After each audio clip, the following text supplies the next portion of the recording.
The stock market just hit another record high, and it has never mattered less to the person watching it. Barron saw the headline on his phone this morning: S&P 500 closes at a record, right above a text from his landlord raising the rent. He flipped the phone face down and finished his cereal.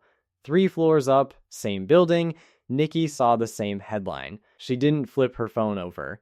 She watched a number in her brokerage app tick up by more than Barron makes in a year, sipped her coffee, and got on with her morning. Same city, same building, same words on the same screen, two completely different planets.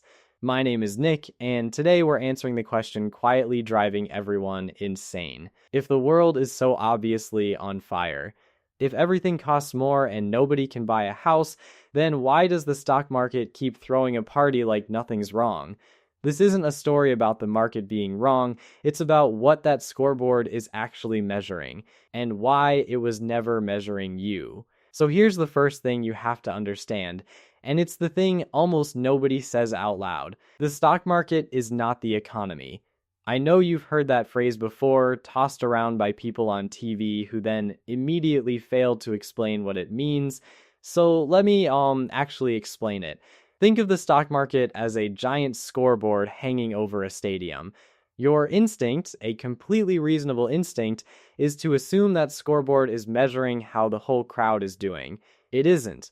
It's measuring how a very small number of players down on the field are doing. You're in the stands, most of us are in the stands. And that scoreboard lighting up green doesn't mean your seat got any more comfortable or your beer got any cheaper. It just means the players you paid to watch are having a fantastic night. Once you actually internalize that one image, the paradox stops being a paradox and starts being kind of obvious. Because here's the second layer, and it's a big one. The stock market doesn't care about right now. It never has. The economy, jobs, wages, the price of eggs, whether your rent went up again, that's a measure of what's happening today. The stock market is a bet on what a handful of enormous companies will earn years from now. It's not a thermometer, it's a fortune teller. And a pretty overconfident one. So when you feel broke today and the market rips to a new high on the very same day, those two things aren't even describing the same time period. You're describing your Tuesday. The market is pricing in 2030. And here's the kicker, it's not even pricing in your 2030. Roughly 28% of the revenue that the companies in the S&P 500 bring in doesn't even come from the United States. It comes from overseas. For the big technology companies specifically, it's more than half. So take that board you keep anxiously glancing at, the one you assume reflects your town, your job, your local grocery store. A huge chunk of it isn't measuring any of that.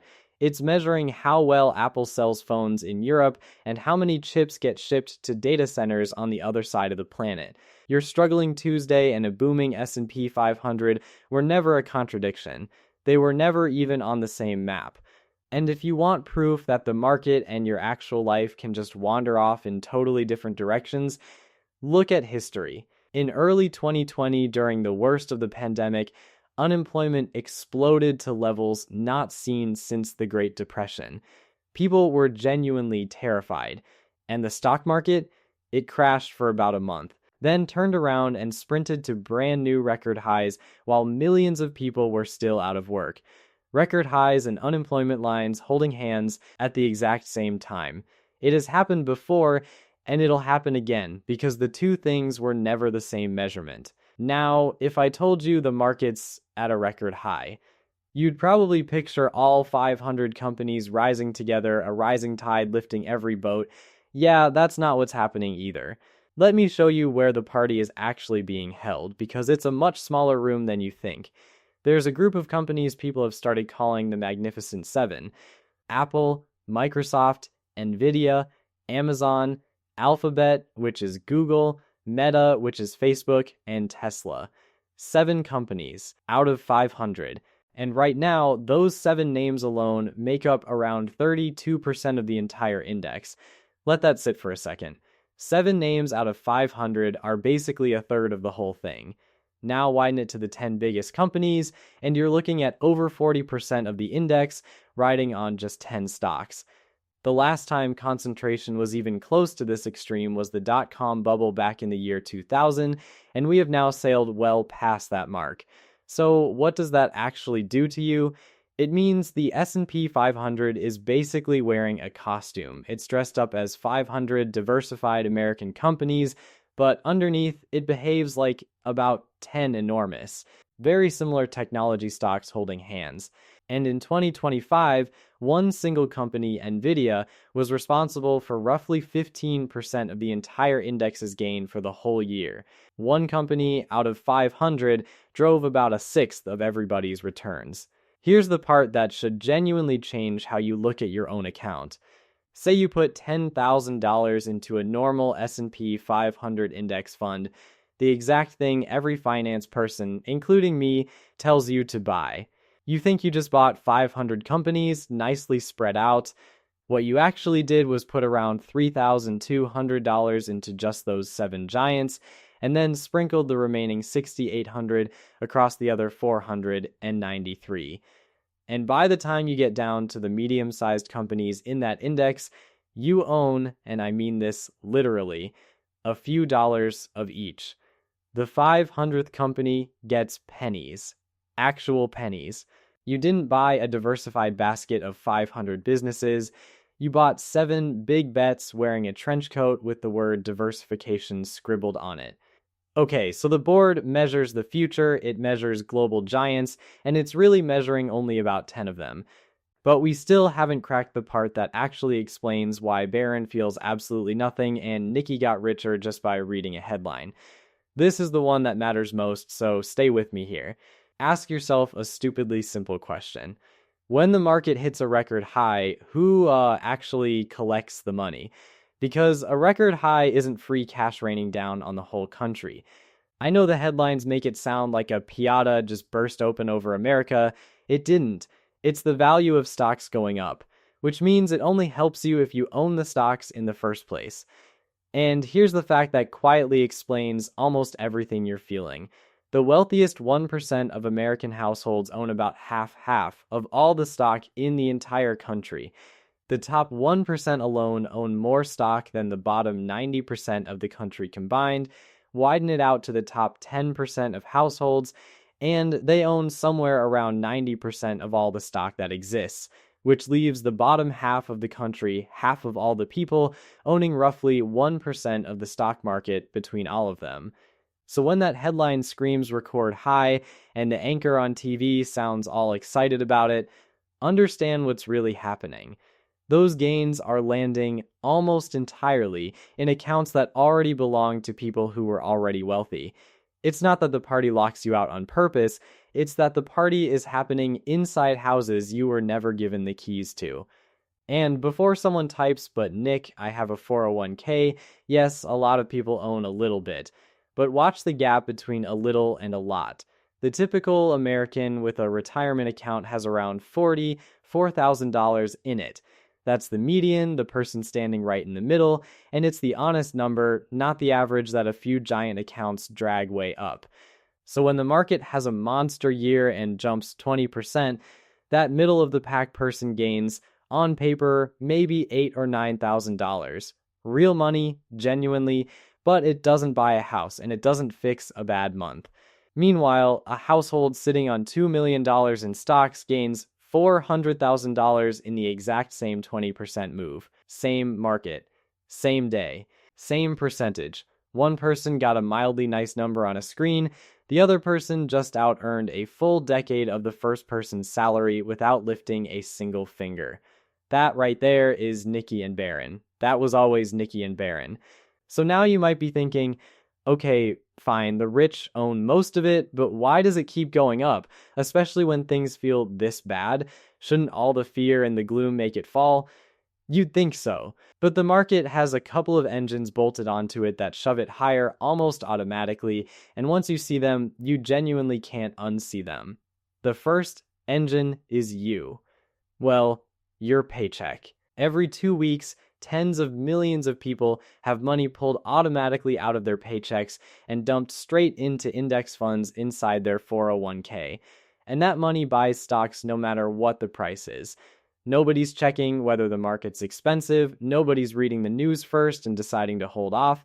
It's a buyer that shows up every single payday, cash in hand, with exactly zero opinions. Index funds now hold more than half of all the money in American funds.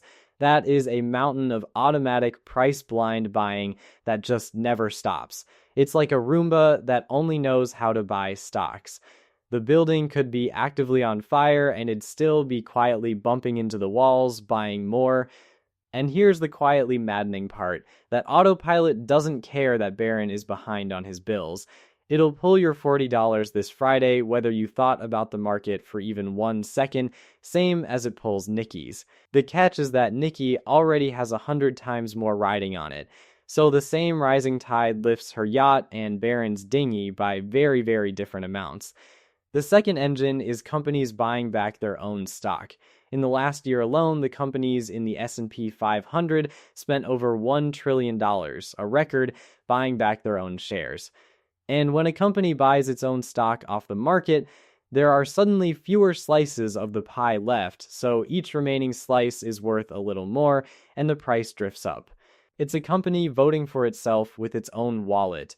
So between the payday autopilot and $1 trillion of buybacks, you've got this relentless, almost mechanical upward pressure that has very little to do with whether regular people are actually doing okay. There used to be a third reason too, this idea people called TINA, there is no alternative. For over a decade, interest rates were basically zero, so savings accounts and bonds paid you nothing, which meant there was nowhere to put your money except stocks. Money flooded in because it had nowhere else to go. That excuse is mostly dead now since bonds actually pay something again. And yet the money mostly stayed in stocks anyway out of pure habit and momentum, which tells you something a little unsettling. At this point, the machine keeps buying, not always because it's a great deal, but because it's built to keep buying. And that right there is the whole engine of the frustration, isn't it? Because at the exact same time, all this money is automatically shoving the scoreboard higher, actual human beings are looking around going, wait, why does everything feel so much worse? And they are not imagining it. Consumer sentiment, which is basically a giant national survey of how people feel about the economy, recently hit some of the lowest readings ever recorded. Lower than the 2008 financial crisis, lower than the worst, most locked down days of the pandemic. People don't feel bad because they're confused or ungrateful. They feel bad because of the receipts. Prices are up roughly 25% since the start of 2020. That's not a typo, and it doesn't reset when inflation cools. That number is cumulative. The money in your pocket buys about a quarter less than it did a few years ago, and it's permanent, unless your paycheck grew to match it. And for a whole lot of people, it just didn't. It caught up to flat, and flat, after all that, does not feel like a celebration. Then there's the housing scoreboard, the one people actually feel right in their chest. The median home now costs around 5 times the median household income. Back in the 90s, that number was closer to 3. The monthly payment on a typical house has roughly doubled since 2020, and the share of buyers purchasing their very first home just fell to the lowest level ever recorded, the lowest since they started tracking this stuff back in 1981. The typical first-time buyer is now 40 years old. So when someone cheerfully tells you the economy is booming because the market's at a record, and your entire lived experience is that you cannot afford the exact house your parents bought at 28, you are not wrong, and you are not bad with money. You're just reading a completely different scoreboard than the one on TV. Yours is measuring your life. Theirs is measuring their assets. And look, if this is scratching some kind of itch for you, if you're the type who'd rather understand the machine than just be vaguely angry at it, that's the exact reason I built a school community. It's a community where I break down how I turn this kind of stuff into a faceless YouTube channel that actually grows, the research, the scripting, the whole system, step by step.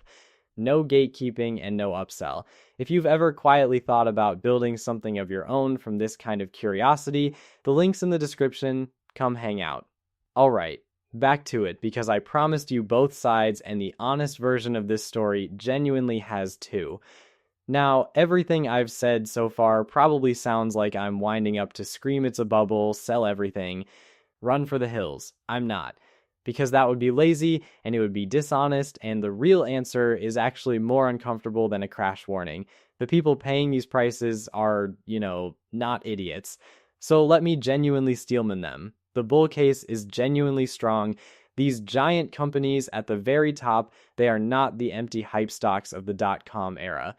The ones that had a slick website, a dream, and absolutely no profits. These companies print money. Real, almost absurd amounts of it. The kind where billions stops being an adjective and starts being a rounding error. Profit margins for the S&P 500 are near the highest they have ever been in recorded history. And those biggest 10 companies don't just take up 40% of the index's size, they generate a genuinely huge share of its actual earnings too. So part of that scary concentration is, weirdly, earned. If a small handful of companies are quietly running the digital plumbing of the entire planet and printing record profits while doing it, then maybe, just maybe. Paying up for them isn't totally insane. That's the bull case, and it honestly deserves your respect. But now the bear case, and it's every bit as real. By almost every long-term measure we've got, stocks are about as expensive right now as they have ever been in history. There's a famous valuation gauge called the CAPE ratio, and right now it's sitting at its second highest reading in roughly 145 years. The only time it was ever higher was the peak of the dot-com bubble, right before that entire thing collapsed. There's another gauge Warren Buffett himself is famous for liking, one that compares the size of the whole market to the size of the whole economy. And it is currently at an all-time record high. Now, none of that guarantees a crash tomorrow. Expensive markets can stay expensive for years, and anyone who tells you they know the exact timing is trying to sell you something. But it does mean two boring, deeply unsexy things are probably true. Future returns starting from these prices are likely to be lower than the last few wild years. And if the mood ever does shift, 40% of the index balanced on 10 very similar stocks is an awful lot of eggs in one extremely shiny basket. So let me put the whole answer in one breath in case you drifted off somewhere around the Roomba. The market measures the future, not your right now. It measures about 10 giant global companies, not 500. And it measures the people who own it, not the people who work for a living. Future, not now. Giants, not 500. Owners, not you. So let me pull this all the way back to Barron and to you and give you the thing you actually came here for, which is what any of this means for a normal human being who isn't a hedge fund. First, record highs all by themselves are not a warning siren. This part really matters because doom is addictive and I refuse to feed it. The market has hit something like 17 new record highs a year on average, going all the way back to 1950. New highs are the normal, healthy, frankly boring default state of a market that grows over decades. So if you're steadily putting money in every single month for the long haul, a record high is absolutely not your cue to panic and yank everything out. Historically, that move is exactly how people lock in the precise loss they were terrified of in the first place. But second, and this is the part that cheerful headlines always skip, you are allowed to hold two ideas in your head at the same time. You can keep calmly investing and also refuse to believe that the last 3 years are some kind of binding promise about the next 3. You can own the index and still know full well that underneath the costume, it's really the same handful of giants doing most of the heavy lifting. And you can quietly decide to spread things out a bit. A little international. Some bonds that finally actually pay you again. Maybe an equal slice of all 500 companies instead of a giant lopsided bet on 7. That's not fear. That's just refusing to mistake a scoreboard for a guarantee. Because here's the thing I really genuinely want you to walk away with. The stock market hitting a record high was never ever a statement about how you specifically are doing. It was never measuring your rent, your raise, your grocery bill, or your shot at a house. It's a scoreboard for one specific game, played mostly by people who already own the field. And the moment you truly understand that, the frustration actually loosens its grip a little. because you finally stop waiting for a number on a screen to come rescue a life it was never ever built to measure. Baron is still down in that building, still doing his grim little bill math. Nikki is still 3 floors up, still watching her number quietly climb. And the honest, slightly uncomfortable truth is that the same green arrow means two completely different things to the two of them, and it always will, right up until the day Baron owns a piece of that field himself. Because that's the actual game. It was never about timing the board or waiting for it to save you. It's about slowly, boringly, unglamorously buying your own way onto the field, one automatic paycheck at a time, until one day a record high finally means something for you too. So here's the question I'll leave you sitting with, and it's genuinely the one worth chewing on. If that record high was never measuring you in the first place, then what would it actually take to get you into the game it is measuring? Sit with that one. And if you want to start figuring it out alongside other people doing the exact same thing, well, you already know where I'll be. It's that community, links right down below. I'll see you in the next one.